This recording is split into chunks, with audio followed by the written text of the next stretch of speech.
tema que se precisan acuerdos también. Que también se precisan acuerdos justamente. Fue el presidente electo, Yamandu Orsi, ha sido duro y ha cuestionado la transformación educativa impulsada por el actual gobierno, pero sin embargo en la campaña electoral también dijo que no plantearía grandes reformas a nivel educativo. Hablando de diálogo, las futuras autoridades están hablando de este tema, insistiendo en que hay que hablar y llamar un diálogo nacional para resolver los problemas que atraviesa la educación. También se ha hablado de revisar algunos contenidos de los programas educativos y los cambios curriculares que se dieron durante este quinquenio. Para hablar de estos y otros asuntos, ya recibimos en nuestra mesa a Pablo Cayani, designado presidente de la ANEP. Pablo, muchísimas gracias por estar hoy con nosotros. Buenos días, muchas gracias a ustedes por la invitación y buenos días a la audiencia. Bienvenido. Bueno, vamos a empezar por acá. Veníamos hablando de los acuerdos, este caso concreto de Sanjurjo, pero ¿cómo piensa manejarse en el aspecto educativo el nuevo gobierno? Bueno, el presidente ha sido muy claro, digamos, durante la campaña en términos de que lo prioritario es construir una serie de acuerdos que están ahí, digamos, que son sociales, que son políticos, para enfrentar desafíos que el sistema educativo tiene estructuralmente, digamos, cuando uno piensa lo que es la cobertura en primera infancia, la cantidad de escuelas o liceos de tiempo completo o tiempo extendido, la cantidad de estudiantes que terminan bachillerato, la inequidad de aprendizaje, digamos, estas son cuestiones que han sido persistentes, más allá de que todos los gobiernos han avanzado un poquito. Uruguay tiene ahí unos desafíos importantes y tiene otro desafío que es bien el desafío de los países del siglo XXI, que es cómo generaliza lo terciario universitario y cómo lo hace descentralizadamente. En este sentido, cuando uno recorre, digamos, los programas de los partidos políticos o escucha a los que están en educación, hay coincidencias, después hay diferencias en el cómo, pero exploremos a partir de esas coincidencias cómo logramos blindar sobre todo los recursos que se necesitan para eso, ¿no? Nadie va a decir que los gurises de primera infancia no tienen que estar vinculados a propuestas educativas, pero tenemos la mitad de los gurises en primera infancia en propuestas educativas, la otra mitad no. Esto tiene que ver con el desarrollo de niñas y niños, tiene que ver con la posibilidad de las familias de tener acceso a un lugar donde sepan que los gurises están cuidados, tiene que ver con toda la matriz de protección social que aparece cuando una niña o un niño ingresa al sistema educativo. Bueno, blindemos los pesos, algo así como lo que planteaba Cristina, ¿no? Lustenberg con el proyecto esto de, bueno, nacen pocos niños, vamos a ver de qué manera los cuidamos. Creo que muchas veces estos debates entraron mucho en la ecuación o en el tenor de campaña electoral y eso no ha ayudado. Yamandu viene con este propósito de, bueno, estos 3 o 4 cosas en las que estamos de acuerdo, vamos a ponerlas en el centro, sobre todo porque las administraciones, afortunadamente en Uruguay, duran 5 años y por lo tanto enfrentar estos desafíos se entiende que lleva más de 5 años.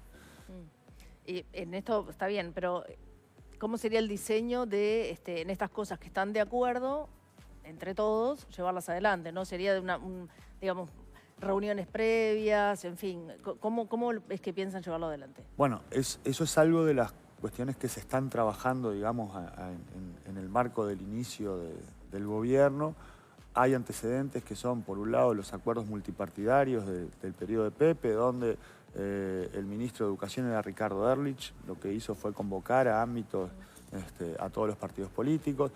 Hay, por otro lado, un compromiso de convocar el Congreso Nacional de Educación, que es un organismo que existe en la ley, que tiene un carácter, digamos, de debate ciudadano sobre el tema y que puede ser otro lugar donde ubicar estos acuerdos. Esto, por supuesto, que no es el primer año de gobierno, que es el año del presupuesto, sino que sería más adelante, pero se está trabajando en el diseño de cuál sería la forma de construir un conjunto de acuerdos que tienen estos antecedentes de los acuerdos multipartidarios y tiene la revisión de que a los acuerdos multipartidarios les faltó la pata de acuerdos de la ciudadanía o acuerdos sociales, digamos, que es la revisión para este periodo. ¿Qué pasaría con la reforma educativa que está en marcha? Bueno, ahí tenemos un conjunto de acciones que son o continuidad o modificaciones, pero básicamente con continuidad de políticas con las cuales todos estamos de acuerdo. Por ejemplo. Mayor cantidad de niños en 3 años. Mayor cantidad de escuela de tiempo completo, tiempo extendido. Llevar tiempo completo y tiempo extendido a educación media básica. Esto era liceo de tiempo completo, tiempo extendido, centros educativos asociados, ahora se llama María Espínola. Digamos, saliendo como de ese barullo, ahí hay una muy fuerte línea de continuidad, no solo de continuidad, sino de duplicar la cantidad de estudiantes allí. Esto de vuelta tiene que ver con la posibilidad de que la educación pública tenga un currículo con una segunda lengua, con pensamiento computacional, con educación física, pero además con las demandas de cuidados de la familia, porque eso es en definitiva lo que resuelve también la extensión del tiempo. Y después hay otros lugares donde tenemos acciones que vamos a tener que corregir alguna cosa que no está del todo bien. Y eso es la reforma de programas, por ejemplo, que es otra parte de lo que ha sido la gestión de esta administración. Ahí lo que tenemos es que esta administración reformó los programas, aprobó un marco curricular nacional. Para la población, digamos, es pensar la trayectoria educativa de los 3 a los 18, cómo tienen que ser las progresiones de aprendizaje, lo hizo en un marco competencial. Y ahí lo que visualizamos es que el gobierno reformó solo, se perdió, digamos, la oportunidad de incorporar las voces de las asambleas técnico-docentes, de actores de la academia, de los estudiantes, de la familia. Y ahí entendemos que por cómo es la transición en educación, son las actuales autoridades las que van a iniciar las clases, los cargos se están eligiendo y las horas docentes y las inscripciones de los estudiantes con estos programas y estas propuestas pedagógicas, por lo tanto, no se puede cambiar de caballo a mitad del río. Lo que hay que hacer es tomarse este año para abrir estos espacios de conversación que permitan corregir algunas de las cuestiones que son para corregir y mantener aquellas que son para mantener. Es decir, esto de pensar la educación de 3 a 18 es algo que en Uruguay era un problema.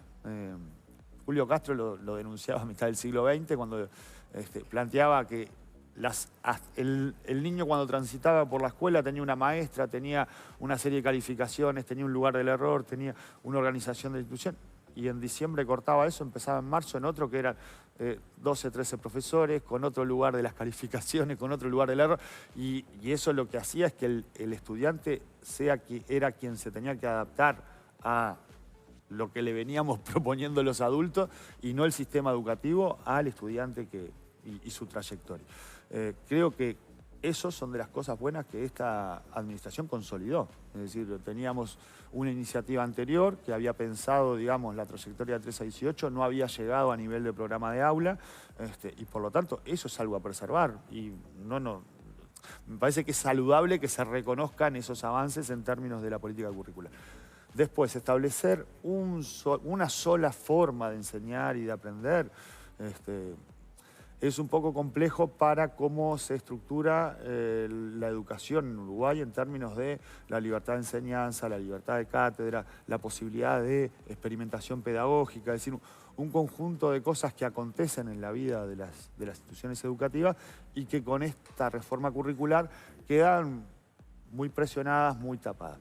Y después hay cuestiones que no son de la reforma curricular, pero parece que fueran, que son el trabajo administrativo que se le pidió a los docentes para reportar los niveles de logro de cada una de las 10 competencias de cada uno de sus 30 estudiantes. Bueno, eso fue una locura. Hay un gran malestar con eso. Pero también... Eso puede pasar con currículo, con programas por contenido o por competencia o con el mix, digamos. Es un error de la administración. Yo creo que ya este año hay una marcha atrás de la administración en ese sentido, es decir, porque eso no solo genera una sobrecarga de trabajo administrativo, sino que distrae a los docentes de lo importante que es lo que pasa en el aula y en la comunidad. Te interrumpo un segundo, porque hace pocos días, hablando de las ATD, sacaron un comunicado bastante extenso en el que reclaman a las próximas autoridades un montón de puntos. Entre otras cosas, reclaman la suspensión inmediata de la transformación y la convocatoria a un diálogo justamente con las asambleas técnico-docentes. ¿Eso cómo lo van a manejar? No se va a suspender inmediatamente la transformación por esta razón de que la buena política educativa tiene que preservar a los estudiantes y a los docentes. Los estudiantes se están anotando a séptimo, octavo, a noveno o a bachillerato, de lo que sea, con una propuesta que conocen previamente, que tiene un régimen académico que conocen previamente. Los docentes están eligiendo sus cargos, sus horas docentes con programas que son estos. Entonces, en educación lo que hay para corregir, yo no me acuerdo si era Renato Perti, que siempre decía, bueno, esto hay que cambiar la rueda del auto con el auto andando. Entonces, cualquier decisión que se tome tiene que preservar en primer lugar a los estudiantes, en segundo lugar a los docentes. ¿Qué opinión te merece el sistema de promoción y también el ausentismo que hay a nivel escolar que ha ido creciendo, digamos? Con la pandemia, digamos, como un epicentro que fue clave, pero que no se ha revertido del todo después de la pandemia. Eso es un debate que en Uruguay es persistente en las últimas 5 o 6 décadas. Digamos, ¿no? Lo sé.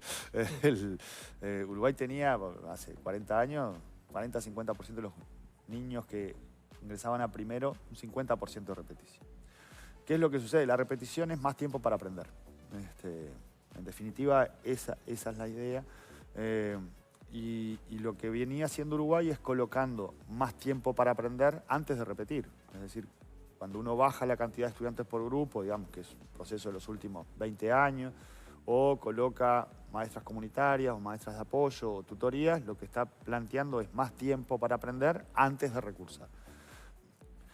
Ahí en primaria habíamos llegado a una repetición de un 3,5%, es decir, bastante similar a los países que han manejado bien el tema. En media todavía teníamos un desafío. ¿Qué es lo que sucede con la repetición? La utilizamos porque es más tiempo para aprender, pero después cuando mirás, haces el seguimiento del niño, la niña que repitió, ese refuerzo de los aprendizajes no se ve en la evaluación. Es decir, siguen estando entre los que tienen menos niveles de logro. Y lo que sí hacemos es los ponemos a los 18, 19 años en el debate de si siguen estudiando y terminan o si, bueno, hacen su transición a la vida adulta, dan una mano con trabajo para parar la olla en la casa. Entonces, los efectos de aprendizaje no son tan positivos, los efectos de trayectoria son muy negativos. ¿Qué es lo que sucedió ahora? Se estableció que no se podía repetir en un conjunto de años y solo se podía repetir al final. Entonces, esto coloca la toma de decisiones de eso en los reglamentos y no en la posibilidad de las comunidades educativas, de los colectivos docentes, de las personas que trabajan con esos niños. Pensemos que hay gurises que tienen además una atención del sistema de salud por cuestiones que afectaciones del desarrollo, por alguna discapacidad, donde hay un conjunto de profesionales que están mirando de cerca al niño. Entonces, capaz que la definición tiene que estar en ese espacio, ¿no? En los colectivos docentes, con este criterio de que la repetición tiene que ser algo excepcional. Es decir, tenemos que buscar todos los mecanismos para colocarle más tiempo para aprender antes, después, pero que si hay un conjunto de actores que trabajan con ese estudiante y que ven que el recursado es la alternativa, que no tengan el impedimento de que hay un reglamento que les dice que no se puede. O sea, sería el caso a caso más que año a año, digamos. Claro, más que el año, sino el caso de cada Yo creo que son parte de las cosas que hay que discutir, sin entrar en esto de volver a entender que el primer recurso es la repetición. Porque la repetición tiene este problema, no tiene evidencia de que mejore la trayectoria ni los aprendizajes de los gurises. ¿Cuándo aparece como relevante la repetición? En algunos momentos del aprendizaje que si vos no terminás de aprender a leer, es muy difícil que después leas para aprender. Y esto se da en los primeros tramos de primaria. Entonces, ahí tiene cierto sentido porque si no el chiquilín después no puede afrontar las actividades. No es lo que estamos viendo, gente que es promovida y llega a algún lugar, finalmente llega a un lugar donde no puede. Hay muchos ejemplos, por ejemplo, las facultades están haciendo cursos remediales porque hay gente que llegó, aprobó secundaria, pero con lagunas que no le habilitan a ser competente en la facultad. Eso es un problema, digamos, de... Es gente que no fue trancada en algún momento que debió ser trancada. Bueno, esa es una visión de cómo tiene que funcionar lo educativo, que es que selecciona a los mejores, digamos, pero los sistemas educativos, esta tensión entre que entren todos y que avancen todos y que lleguen aquellos que son los mejores, la ha tenido en los últimos 150 años en Uruguay. Es decir, la universalización de la educación primaria, hija de la reforma vareliana, construyó en la primera mitad del siglo XX las 1000 escuelas rurales, que son las que tenemos hoy, pero eran escuelas con maestras que habían terminado sexto, habían hecho un año normal, eran escuelas con paredes de adobe, techo de paja, la escuela rancho, que sustituye el plan gallinal, pero lo que hizo Uruguay fue priorizar que todos se alfabetizaran. Después vinieron todas las discusiones de calidad, que son todas las discusiones de la pedagogía del siglo XX, de cómo se hace para que los gurises aprendan más, para que la propuesta sea más integral, para que las escuelas sean dignas. Ahora, si uno va a esperar a tener todas las condiciones para sentar a nuestros jóvenes en la universidad, probablemente demoremos muchas décadas en generalizar lo terciario universitario. Pero yo voy, por ejemplo, hace poco salió el dato de que el 50% de la gente que se presentó para un cargo, creo que de maestro, no tenía comprensión lectora de un texto sencillo. O sea, si ya estaban capacitados, habilitados para concursar por el puesto, pero no tienen comprensión lectora de un texto sencillo, algo pasó en el medio que no funcionó. Sí, que llegan todos, o que llegan más, porque no llegan todos, llegan la mitad.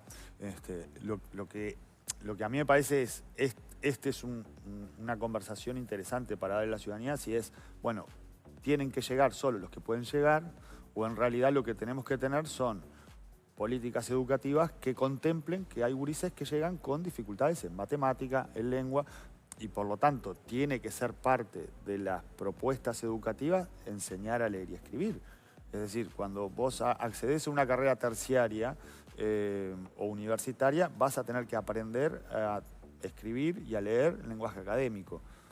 ¿Por qué? Porque no es un requisito para finalizar secundaria. Ahora, si no hay nadie que enseñe en lo terciario universitario a escribir y a leer en un lenguaje académico, utilizar las normas APA, digamos, no se aprende ni en el boliche ni en el estadio, son cuestiones que se tienen que enseñar para ser aprendidas.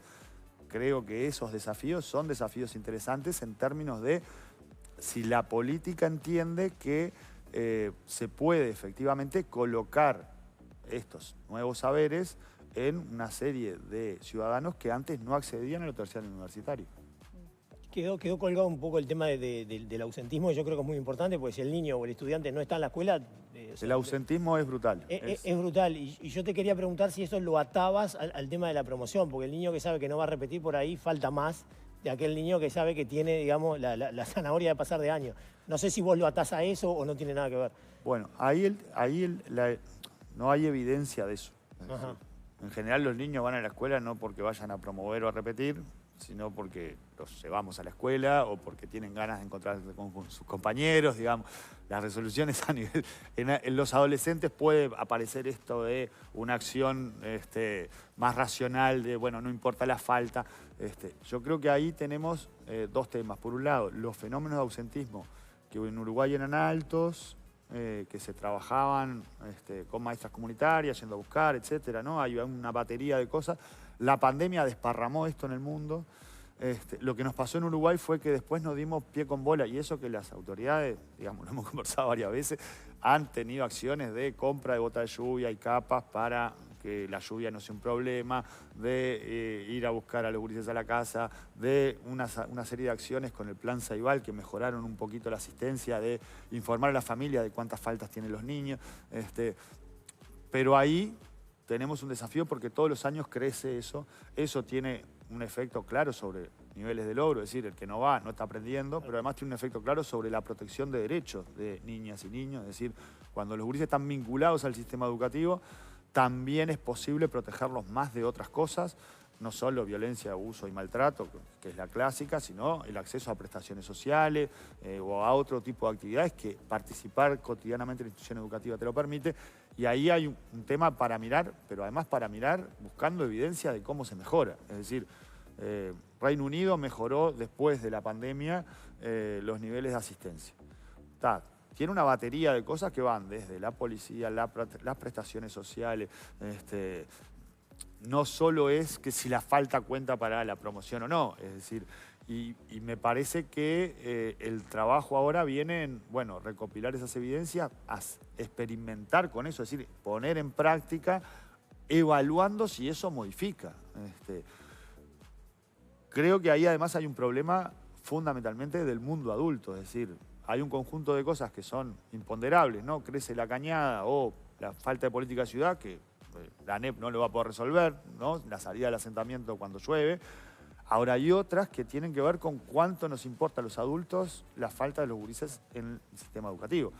Y esto no es un problema de los sectores vulnerables solamente, esto es un problema también del quintil 5, digámoslo. Hay un 30% de ausentismo crónico en los sectores altos y esto es porque, bueno, capaz que me vuelvo el lunes de afuera o me voy el viernes, digamos. Hay que instalar esto de que las faltas importan, a pesar de que los que están en educación saben que 20 faltas es un umbral bajo, ¿no? Son 2 faltas por mes, es un 10%. ¿Se va a cumplir con la promesa electoral de darle 2.500 pesos a quienes empiecen, a la familia de quienes empiecen en primaria y duplicar las becas en secundaria? Bueno, ahí tenemos que se está trabajando en si es posible el bono para inicio de clases a principio de año y en duplicar el monto de las becas, pero llevarlas a 70.000 las becas. Además es aparte, aumentar sustantivamente la cantidad. Que son hoy 14.000 o... Exacto. 14.000. Es multiplicar. 14.500, ¿no? Es llegar a 1 de cada 4 estudiantes de educación media, secundaria y UTU. Ahí tenemos, son 2 propuestas que tienen características diferentes. El bono es rápidamente implementable a través de los mecanismos de transferencia que tiene el Estado y que funcionan desde hace años, ya sea asignación familiar u otros. Ahí hay que ver cómo nos queda la caja, que es lo que se está debatiendo en estos días. Los sistemas de becas, tenemos que los sistemas de becas tienen una administración actual según tipo de beca, pero nosotros entendemos que estas nuevas becas además tienen que tener, o por lo menos esto es lo que hemos hablado con el equipo del MEC, un sistema de administración que incorpore algunas observaciones o algunas mejoras que se habían sugerido en diversas evaluaciones que se hicieron de el programa Uruguay Estudia, pero además de... por parte del INED, pero además la Agencia de Evaluación y Monitoreo del Estado había hecho una serie de observaciones, por ejemplo, que estuvieron muy claros los criterios de elegibilidad, es decir, a quién le iba a tocar, para poder explicar a quién no le tocaba, que estuviera muy claro cómo era la gobernanza de eso, es decir, quién tomaba las decisiones y según qué criterio, que eso muchas veces se resuelve en reuniones de gabinete, digamos, pero que a los efectos de la rendición de cuentas, el control de la ciudadanía, estos son recursos públicos, digamos, y el control de la asistencia, porque una de las cuestiones que está planteada con las becas es que sean contra asistencia, requieren, digamos, terminar de diseñar ese sistema de administración. O sea que en este primer año se dependerá del presupuesto vigente y de las cuentas del Estado, pero luego en el presupuesto que haga el Frente Amplio, ¿va a estar contemplado esto? Sí. En este primer año lo que estamos viendo es lo del bono, lo de las becas tiene esta cuestión que yo estimo que no vamos a llegar y además tiene una dotación presupuestal que es bastante importante. Esta administración lo que hizo fue, además de algunas críticas que hay, ahora presentó una web que se llama becas.uy, donde la población tiene y los estudiantes tienen todos los tipos de beca que existen en el país, ya sea becas de alojamiento que tienen las intendencias departamentales, ya sea becas del Fondo de Solidaridad, las becas BUTIA, las becas bachiller, es decir, todo lo que existe de apoyo para estudiantes está en becas.uy centralizado. Esto es una cosa, algo que lo presentó Baroni, el director de educación, hace 2-3 meses. Invito a visitarlo porque realmente es una página que está muy accesible. Antes de cerrar quería consultarte porque las actuales autoridades no han tenido un buen vínculo con los sindicatos de la educación, es notorio, debe haber tenido que ver bastante la transformación educativa a la cual se opusieron, pero en los gobiernos del Frente Amplio también hubo problemas con el vínculo entre las autoridades y los sindicatos de la educación. ¿Tienen pensado alguna estrategia para que esa relación funcione mejor y las cosas que se quieran implementar realmente efectivamente funcionen? A ver, allí lo que está pautado, digamos, en esto de los acuerdos políticos y sociales o del pacto, implica la voz de los docentes sindicalizados también, ¿no? que son un actor que tiene cosas para decir. Yo pongo un ejemplo que es como muy claro para ver cómo esto, si le sacamos, ¿no? Como en el cara a cara, si vos no ves la cara, cómo en realidad cuando discutimos los temas hay acuerdo.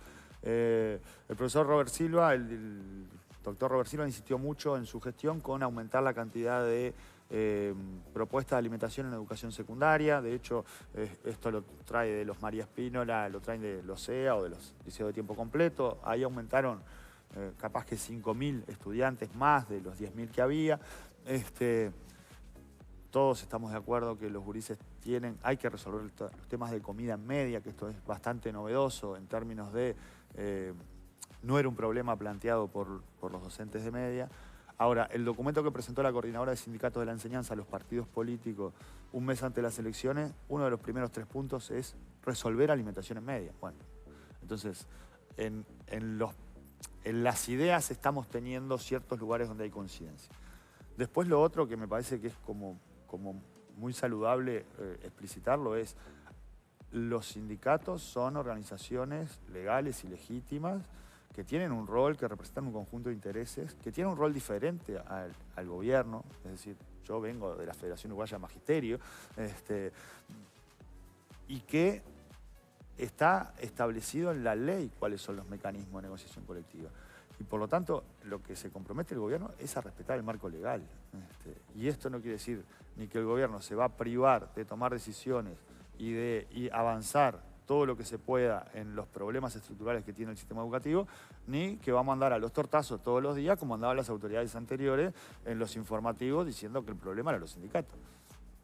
Pero ese rol que tienen los sindicatos, que no es el mismo del que tiene que dirigir y gobernar, y que aparte está legitimado por haber ganado una elección y bueno, llegar al gobierno mediante los mecanismos de la democracia, no siempre es comprendido en el Uruguay, en el debate sindicatos-autoridades. Yo soy optimista respecto a ese futuro. Biológicamente optimista. Biológico. Como Cataldi. Brevísimo, los desconcentrados se van a reinstalar como dijo José Carlos Maías, los consejos desconcentrados. Bueno, eso es parte de lo que está planteado en el programa del Frente, que lo que está planteado es recomponer las instancias de participación a nivel del gobierno de la educación. Lo que sucede es que eso requiere tratamiento legal, es decir, eso no es un problema de voluntad de las autoridades, sino que hay que cambiar la ley, y eso depende mucho de lo que sea la agenda parlamentaria y la posibilidad de lograr las mayorías en ambas cámaras. Pero se va a buscar. Es una de las cuestiones que nosotros tenemos pensado resolver. Pablo Cayeni, muchísimas gracias. Gracias a ustedes. Muy amable. Muchas gracias por habernos acompañado. Nosotros vamos